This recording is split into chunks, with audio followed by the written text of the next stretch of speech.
In this video, I am going to elaborate Immanuel Kant's three formulations of categorical imperative from his groundwork of metaphysics of morals. In our previous videos, we have deliberated upon several topics from Immanuel Kant's moral philosophy. So, main objective of the groundwork is to find out the supreme principle of morality. And once this principle is established, any activity, whichever is derived from experience, can be judged in the light of it, whether it is conforming to the supreme moral principle or not. So for Kant, the supreme moral principle must be a priori. That is, it must not be derived from experience. Because experience, Kant believed, cannot establish such a priori principle that will be universally applicable to all rational agents. Okay, that would be necessary. So for Kant, the inevitable demand of reason is that a priori principle. And for Kant, it is categorical imperative. Categorical imperative is one, according to Kant. And the three formulations of categorical imperatives that we are going to discuss in today's video. So the first formulation goes as the universal law. Kant formulates, so act only on that maxim through which you can at the same time will that it should become a universal law. Act only on that maxim through which you can will that it should become a universal law. So this formulation mentions the universalizability criteria of our maxim. So in a separate video, I have talked about maxim, what maxim is. Maxim, for now, you just remember, maxim is a subjective principle that we as a subject being, individual subject, we make law. Okay. So this is applicable to the individual subject who is making that law and who chooses to act on that law. See, we have a faculty called volition.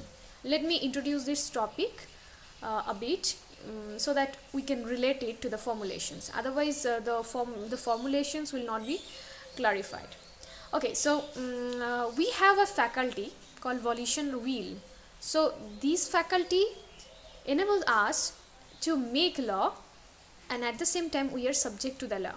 That means we obey that law. We not simply obey law, but at the same time we make law. So there is a separate formulation regarding this principle. So for now, to explain the concept maxim, just take it in your mind that maxim means subjective principle. So the formulation is simply saying that the maxim of your action should be universalizable. So the whole formulation goes as, in Immanuel Kant's word, act only on that maxim through which you can at the same time will that it should become a universal law. So this is the first formulation, universalizability criteria. So your maxim of action should be universally applicable to all the rational agent. It may be a bit difficult to understand because Kant is not providing a simple example to make us comprehend his structure. Just he is giving the principle, the a priori principle of morality. Okay, so imagine any hypothetical situation, maybe in a dilemma, conflicting situation, and in that situation, since it is a conflicting situation, you may be feeling a bit what shall I say, confused to make a decision. Now, this principle will resolve all conflicts, all confusion. So, in the light of this principle, whenever you judge your decision, you will definitely find out that whether this judgment or this your maxim or decision is conforming to it or not. If it is conforming to the formulation of universalizability, your decision, if it is universalizable to all the rational agents, irrespective of any desire, irrespective of any personal inclination, then your action is categorical imperative. Okay, so you can imagine any situation for your own, and you can judge whether it is universally applicable to all or not. That means you consider yourself in others' position and judge whether you can, in any situation, whether an action is possessing moral worth or not. In order to judge this, you need to think that if others would act in such a way, then would it be acceptable to me? Just question yourself. If others would act in the same way, the way I am going to act, would that action be acceptable to me? Asking this question, your reason will answer you. If it is yes, then your maxim is universalizable. That means it is conforming to the universalizability criteria. Then it has moral worth. So you are acting on the basis of categorical imperative. So this is about the first formulation. So it must be universally applicable, irrespective of any desires or end, any desires to fulfill any sort of end. It is applicable to everyone, irrespective of any inclination or desires. So next, the second formulation. The second formulation is the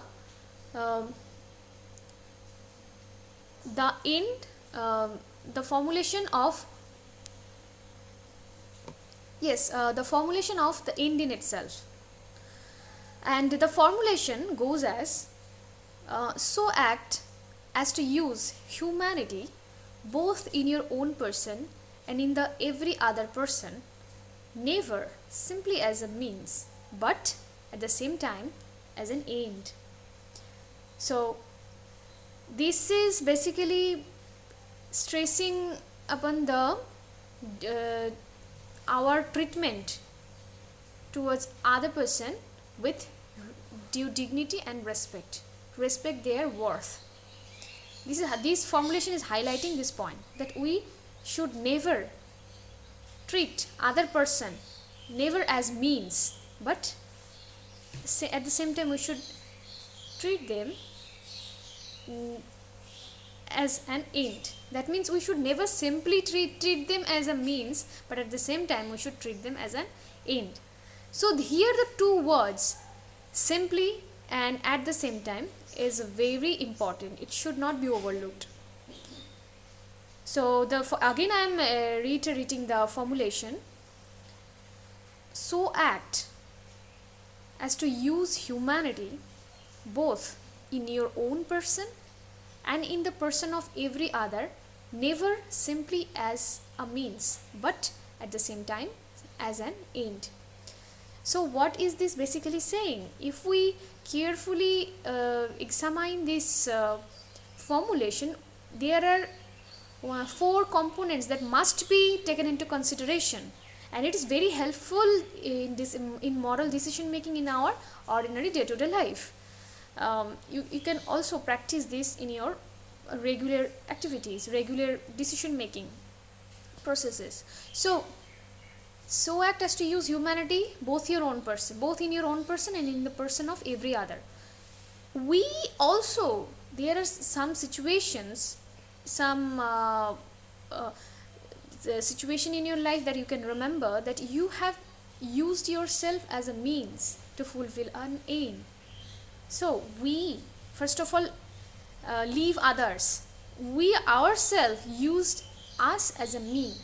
For example, um, you have a goal and you want to achieve that goal, and you are on the journey of achieving that goal at the cost of your health, at the cost of your mental well-being. That means you are using yourself as a means to attain that goal.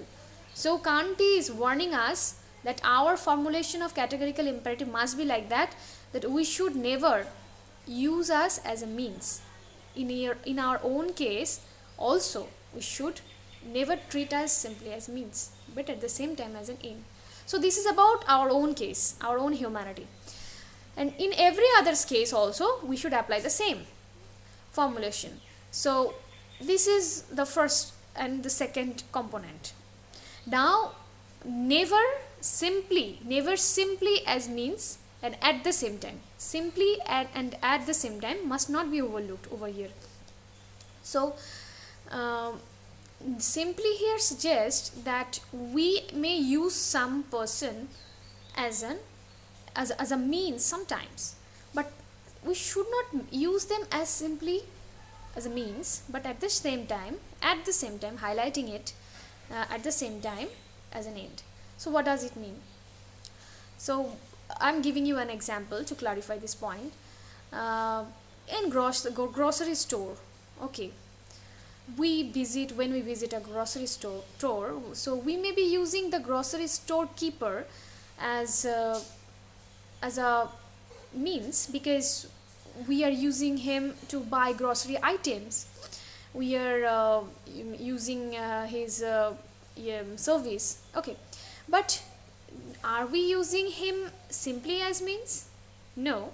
Because why? We believe that he is doing his service in accordance with his will and his duty. Okay, whatever the grocery store keeper is doing, it is in accordance with his own will. He has chosen to act as a grocery store keeper. So this is definitely the case that we are using him as a means, but at the same time we are using him, we are treating him as an end. So not simply we are using as a means. So this is the second formulation.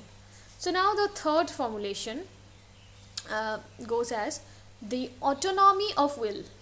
Okay. So the very interesting part of Kant's moral philosophy, the autonomy of will. And actually he is postulating the freedom of will as one of the postulations of morality. And the rest of the postulations are immortality of soul and existence of God. So anyway, this is another discussion. Now let's be confined in today's topic. So the autonomy of will, and the formulation in Kant's words goes as so act that your will can regard itself as making the universal law of its maxim.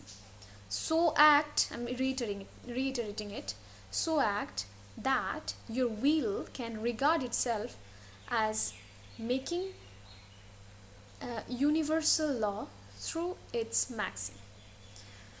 Actually, this is the core, this is the foundation of morality. For an action to possess moral worth, it must be based on autonomy of will. So, whenever you are doing something, if it is in accordance with your maxim or your will that you have chosen to act in such a way, and this choice is the prerequisite for an action to possess moral worth.